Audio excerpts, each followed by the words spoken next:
Thank you, Senator Coons. Senator Curtis. Thank you. Thank you, Mr. Chairman, Ranking Member. I agree with the Ranking Member. This is a very important hearing. I can't help but think about your comment about more members here, more public, and that there could be a day where if the worst thing happens, where this room will be very full, and we got to make sure that that doesn't happen.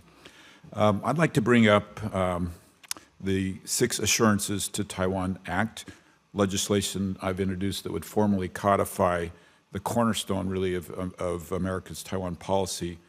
The Six Assurances were first articulated by President Ronald Reagan clear back in 1982.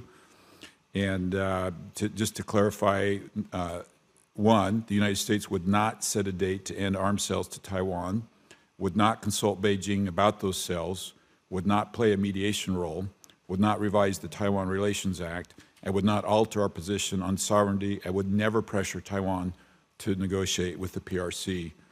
And really, for 4 decades, those principles have never really been formalized or codified by Congress, but have helped us shape our policy.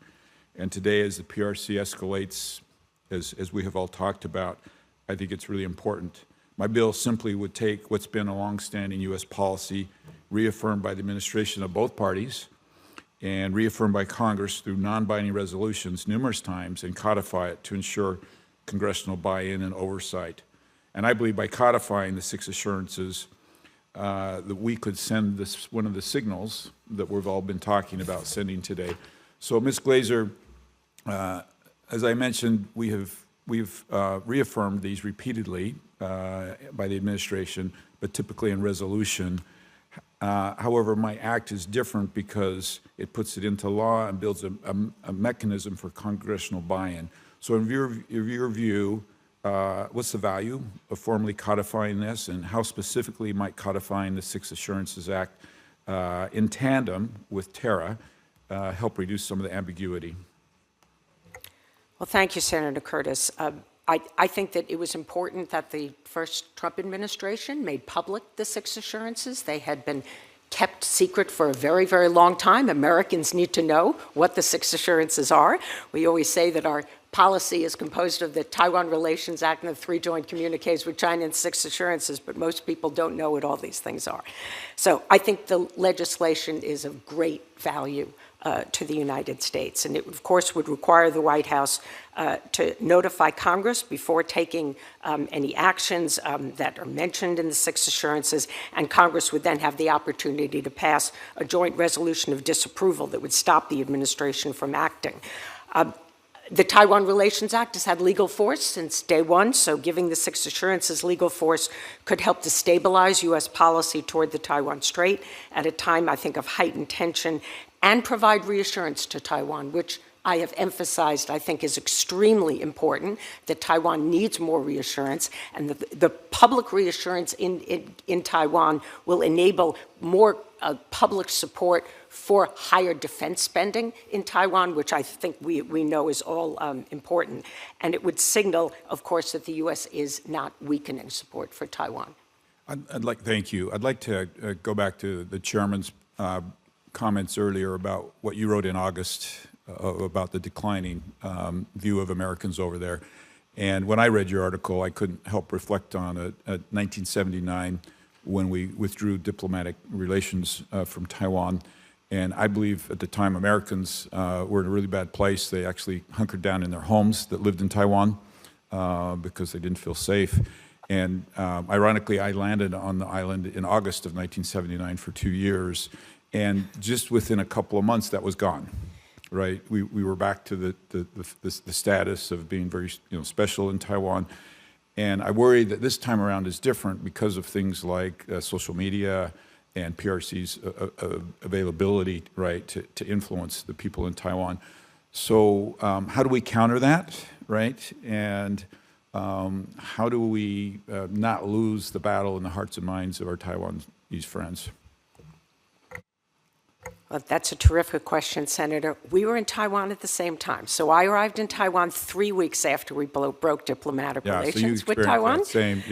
And I was there also it was about a year and a half. And a very interesting time. But I think the people of Taiwan remain very much favorably dispose the sentiment towards Americans in general. Yeah. I think they feel that they're not being given what they deserve, as they have been close friends of the United States. And so I think really to counter this sentiment that as we need to be sending more congressional delegations, we certainly need to be approving and selling more arms. And as Lauren Dickey said earlier, this is really seen as a barometer of U.S. commitment. And of course, as Senator Rich said, there's so much we're doing with Taiwan in the military security area that we cannot make public and we should not make public. So the things that we actually can make public, we really should be doing more of, whether it's visits, even administration officials where necessary and connected to work we are doing with Taiwan, holding our bilateral dialogues with Taiwan, whether they're State Department dialogues or Defense Department dialogues or a special channel that we're not supposed to talk about.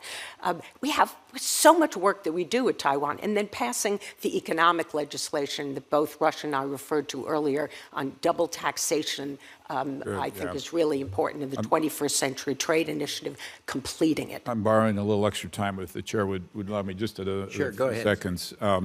That era, that 1979 era, I think is very important for us to focus on because Taiwan was under martial law. Yes. Right. And to watch Taiwan go from martial law in 1979 to the democracy that they have today, I mean, that's exactly what we would like to duplicate around the world and thought we were duplicating in China, but it's gone the opposite direction. Finally, just before I yield, I'd like to also express support for Senator Ricketts' bill that would help with energy infrastructure. Really haven't had time to go down in the weeds in that, but it's a serious problem, and I think that's a great idea. Thank you, Mr. Chairman. I yield my time. Thank you. And your comments about your bill and Senator Ricketts' bill, I think, are appropriate. The ranking member and I were just talking, next business meeting we have, we'll give serious consideration to getting those on the docket. So thank you for that. Thank you for underscoring that.